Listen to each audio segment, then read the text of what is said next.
Reportagens da Folha de São Paulo revelaram um esquema que direcionava verbas públicas de campanha para empresas ligadas a políticos do PSL, partido do presidente Jair Bolsonaro. Desde então, o governo começou a viver a primeira crise política em meio à tentativa de aprovação da reforma da Previdência.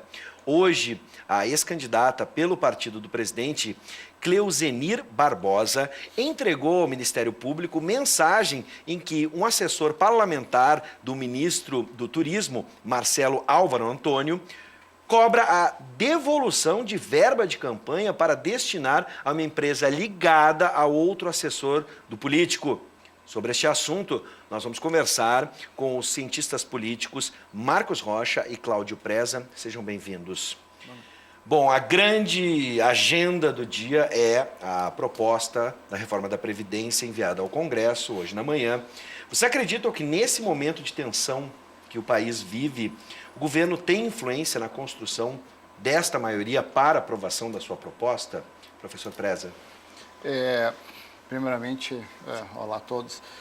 Me parece que existe um foco muito grande da imprensa nessas divergências que estão acontecendo no governo. Primeiro que é natural todo início de governo ter essas divergências.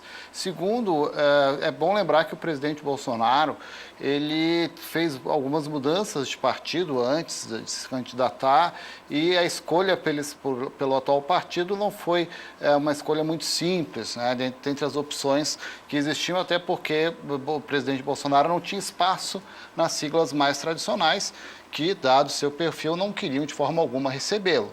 Ainda assim, temos que constatar que ele é um fenômeno eleitoral, para uns para o bem, para outros para o mal, mas ele é um fenômeno eleitoral e o partido conseguiu, na onda do presidente Bolsonaro, crescer muito. Ele é um partido que não era grande, ele não é um partido que não está acostumado a ser grande.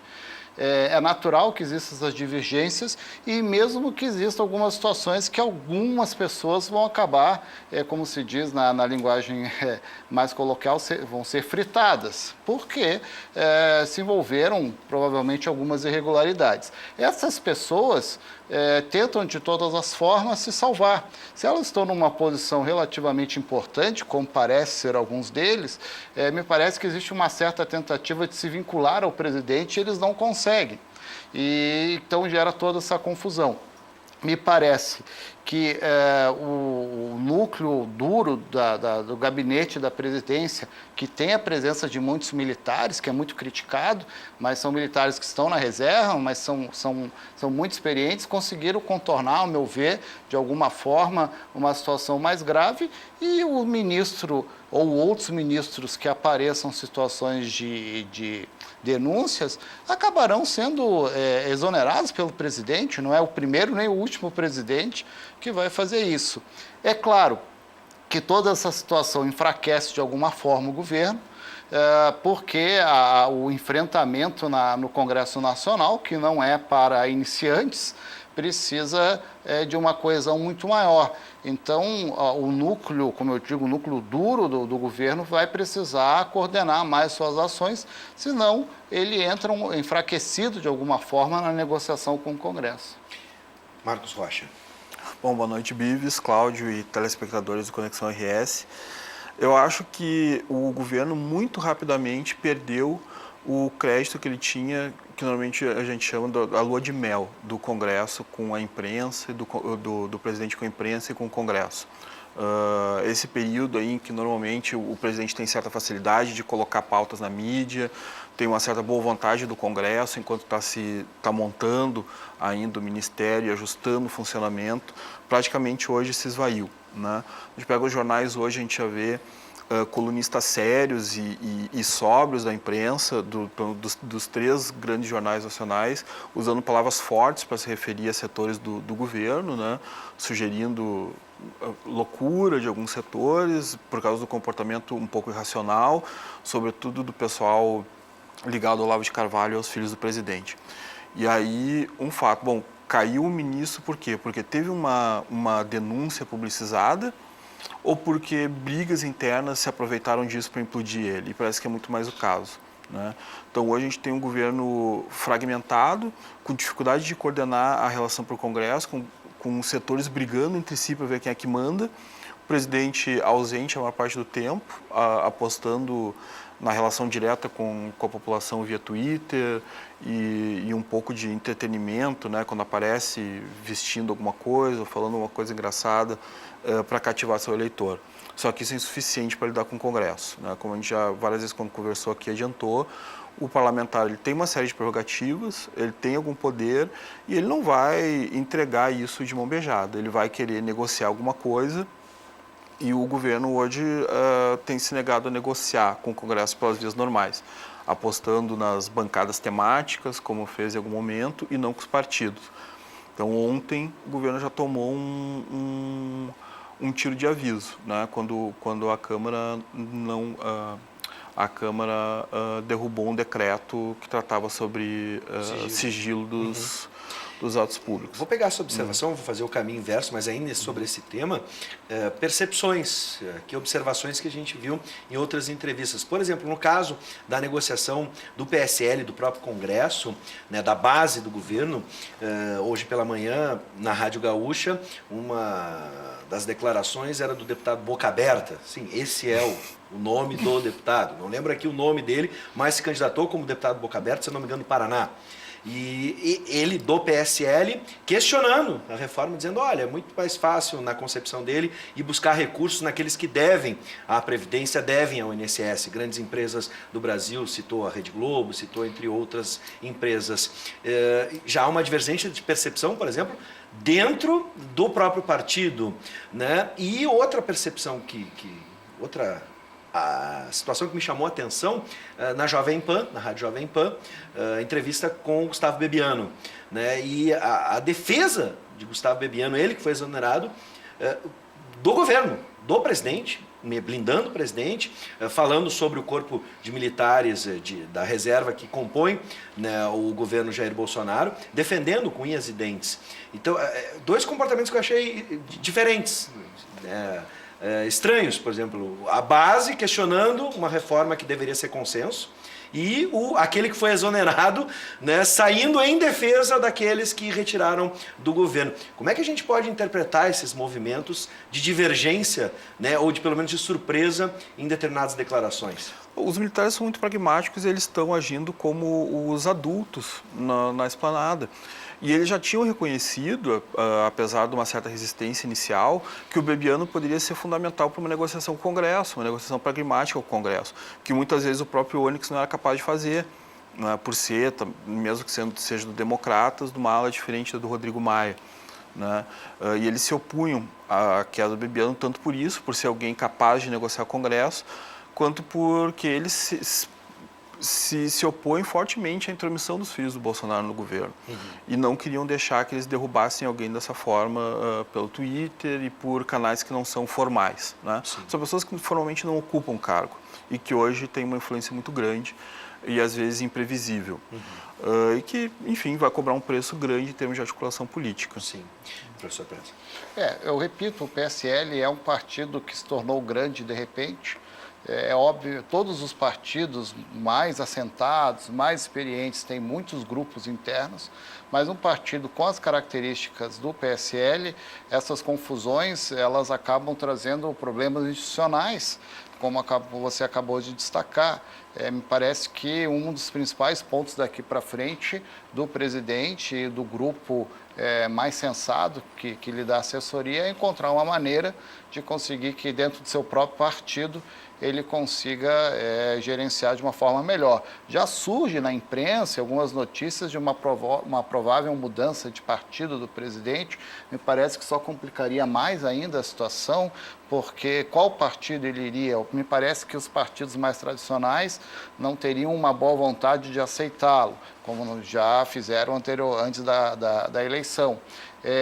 Os partidos que existem nesse cenário caótico partidário brasileiro, ainda são partidos menores que o PSL e que, me parece, poderiam complicar ainda mais a situação. Então, me parece que o fundamental é encontrar um consenso, um gerenciamento da sua própria base. Sim. Hoje no programa Cafezinho, na Rádio Mix, sim, a gente faz entretenimento, mas também não podemos ficar alienados ao que acontece no Brasil. O meu grande colega, o Mr. P, Everton Cunha, levantou a questão de se a discussão, a briga, agora vamos nos ater aos áudios, essa discussão entre Bebiano e Bolsonaro seria de fato relevante ou apenas uma indisposição entre os dois. Na concepção de vocês, ali, aqui vou lembrar o professor Ricardo Azeredo, aqui que foi nosso professor na Universidade Luterana do Brasil, hoje é colega da RDC TV, levantou a possibilidade de se ter um assessoramento melhor, uma assessoria melhor, né, junto à parte de comunicação do governo. Esse tipo de ruído, a discussão foi de fato relevante ou apenas um mal-estar e aí uma assessoria já resolveria o problema? Ou o conteúdo vocês conseguem identificar algo mais relevante do que a própria discussão? Eu chamaria 3 pontos. Primeiro, um presidente trocando mensagens por WhatsApp, por mais que a tecnologia, a gente não vê isso, a gente não tem notícia de algum presidente, alguma nação importante fazendo esse tipo de troca de mensagens. Depois é de chamar a atenção uma questão assim já mais de metalinguagem, a maneira como o ex-ministro se referia ao presidente. Ela não é muito formal, né? Capitão, apesar de que a gente sabe todas as origens, há um momento que ele fala senhor, o senhor me disse, mas dentro de uma institucionalidade é normal se referir por mais que a relação pessoal que você tenha, senhor presidente, porque é uma homenagem ao cargo. Então isso também pode levar a algumas elucubrações de como é que essas relações dentro do partido do presidente. E, finalmente, me parece que a troca de mensagem entre eles não tem assim, uma relevância como do seu antecessor, que tem lá uma gravação muito mais comprometedora, recebendo uma pessoa importante de madrugada no palácio, tendo aquela frase, né, tão famosa, tem que manter isso aí, a gente sabe. Então, me parece que é muito diferente os áudios trocados, a análise deve ser feita muito mais por essa instabilidade na gestão do grupo que o cerca, ele dá assessoria. Marcos? Acho que ela é relevante quando ela mostra que tem... por mostrar como está funcionando no bate-boca, entendeu? Tu não estava, não, eu estava assim. Isso qual é para o eleitor que está vendo isso, e mesmo para o Congresso, né, o parlamentar que está lá olhando. Passa uma grande instabilidade, né? Primeiro, e quando mostra que o presidente está mentindo, o cara que está lá negociando apoio para ele, olha, o apoio desse cara aí é meio estranho, eu não posso contar com ele, posso contar com ele até certo ponto, quando eu tiver que ser rifado, eu vou ser rifado por um capricho do filho dele. E aí ele vai mentir, né? Coloca uma dúvida na palavra do presidente. Bom, aparece ele mentindo, por menor que seja. Sim. Quanto à irrelevância, isso também é importante, que nos mostra quão irrelevantes são as conversas do presidente com um ministro no meio de uma crise. Absolutamente irrelevantes, acusando, por exemplo, a Globo de ser inimiga. E eu acho que isso é relevante. Um presidente se referindo a uma grande empresa de mídia do país como inimiga dele, que não pode se reunir, algo que não era uma reunião informal, às escuras, algo que estava na agenda, eu acho isso bastante grave para a democracia. Bom, vamos falar sobre uma expressão que surgiu essa semana, da filiocracia. Né? Uma das críticas que a gente já constatou na nossa conversa é essa intromissão constante dos seus filhos. Como é que a gente pode entender, né? Chegou a hora do presidente tomar uma outra postura, ou essa postura, para ele, isso é algo normal? Como é que a gente pode entender essa relação com os filhos e a relação com o poder? Professor. Na troca, só voltando à troca de áudios, a irrelevância realmente da discussão e como essa relevância é levada a uma situação que não deveria. Na verdade, não ficou claro quem é que mentiu, né? Porque eu troquei mensagens com o senhor presidente 3 vezes ontem. Não, mas não trocou. O áudio é de um dia depois. Mas, de qualquer forma, é irrelevante. A questão toda, também se um chamou outro de mentiroso, também, mais uma vez, é algo que não deveria ter aparecido. A influência do seu círculo de parentescos, que são os filhos, que são políticos, também é uma questão que vem sendo tratada pela imprensa e realmente tem causado grandes transtornos ao presidente. A questão toda é que o presidente Bolsonaro vai ter que, de alguma forma, gerenciar isso, porque a nação e o sistema democrático não pode ficar dependente desse tipo de coisa. Mais uma vez, me parece que um outro grupo que cerca o presidente, na maior parte deles militares, mas não só militares que estão na reserva e que estão no governo, terão condições e fizeram uma gestão adequada e me parece que terão condições de seguir em frente. Se isso não acontecer, certamente teremos mais um programa aqui para discutir mais um imbróglio desse, que é lamentável, porque no rastro desses imbróglios, os projetos que o Brasil precisa discutir não serão discutidos. E aí sim, aí num médio prazo, eu digo médio prazo, enfim, passando para o segundo semestre, se essas coisas se arrastarem, aí o governo vai começar a pagar caro por esses erros que, em tese, não teriam maior relevância, mas que vão se arrastando e impossibilitam a governabilidade do país. Marcos? Acho que todo presidente tem um círculo íntimo de amigos ou familiares que recorre a conselhos. Eu acho que quanto a isso não tem nenhum problema. O problema é que, além de aconselhar o presidente, eles se intrometem publicamente nas questões, entendeu? E, de forma muito transparente, promovem caçada de desafetos dentro do governo, publicam coisas no Twitter, por mais que não ocupem nenhum cargo no executivo. Aconselhar o presidente de forma privada, isso pessoas da família ou fora da família sempre fizeram. Tá? Agora, se intrometer no debate público, isso é muito ruim. Claramente está cobrando um custo agora na tramitação da reforma. O preço da aprovação das reformas subiu, concordando ou não com a reforma, que já é polêmica, a gente pode discutir se é justo ou não, acho que é outro debate. Mas o custo do presidente de fazer ela andar no Congresso subiu muito por causa de boa parte de pataquada dos filhos. Entendeu? Então, é algo que não colabora para a governabilidade, com certeza. Bom, agora eu vou inverter a ordem, a gente está chegando aos finalmente, e eu vou juntar duas questões. Dois momentos diferentes, distintos sobre o mesmo tema. Por um lado, a imprensa elogiando o comportamento ponderado, a forma de se comunicar do vice-presidente, o general Mourão. Né? Agora, por outro lado, também sempre se levanta essa questão, se salienta a presença de militares da reserva, agora com mais um militar na secretaria, o general Floriano Peixoto. Como é que a gente pode entender essa relação? Em um determinado momento, né, simpático à imprensa, outro a imprensa destacando essa presença. Como é que vocês entendem essa presença dos militares, em especial o vice-presidente? Marcos? Paradoxalmente, contra tudo que a gente esperava, os militares eles têm sido muito previsíveis. Eles têm uma opinião, eles dizem essa opinião e não têm feito joguinhos com a opinião pública, jogando para lá, jogando para cá ou criando cortina de fumaça, né? Isso vem, inclusive, pela própria forma de seleção e formação dos generais, entendeu? São caras que, ao longo da carreira, têm que aprender a comandar, falar com pessoas, comandar gente, entendeu? E eu acho que isso está sendo usado. Concordo ou não com o que eles defendem, tá? Não estou fazendo elogio à pauta desse grupo.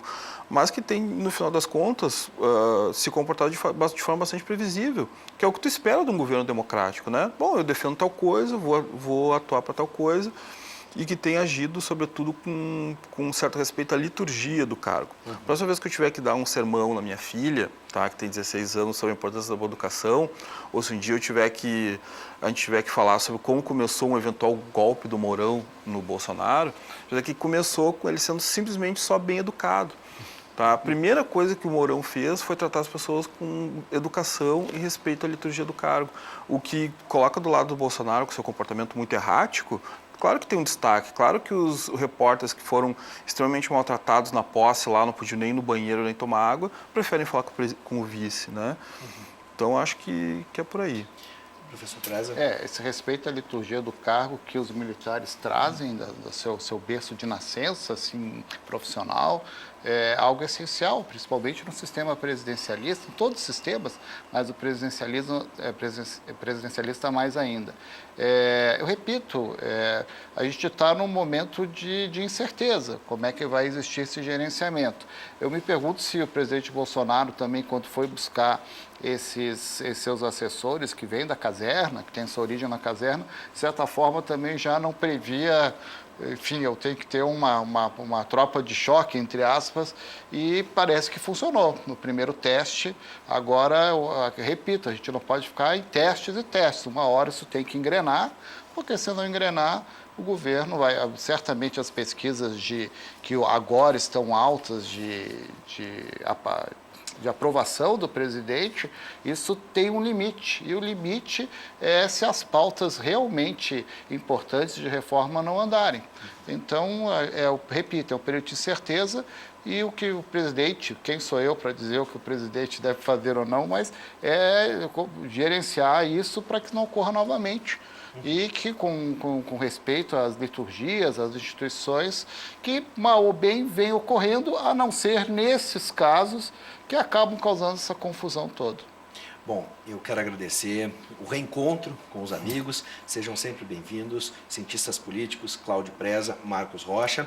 Vamos nos encontrar em outra oportunidade e vamos ver se a gente vai tratar de política ou se a gente vai misturar política com relações familiares e a gente vai ver ao longo do tempo como vai ser. Mais uma vez, muito obrigado e a gente se encontra em breve.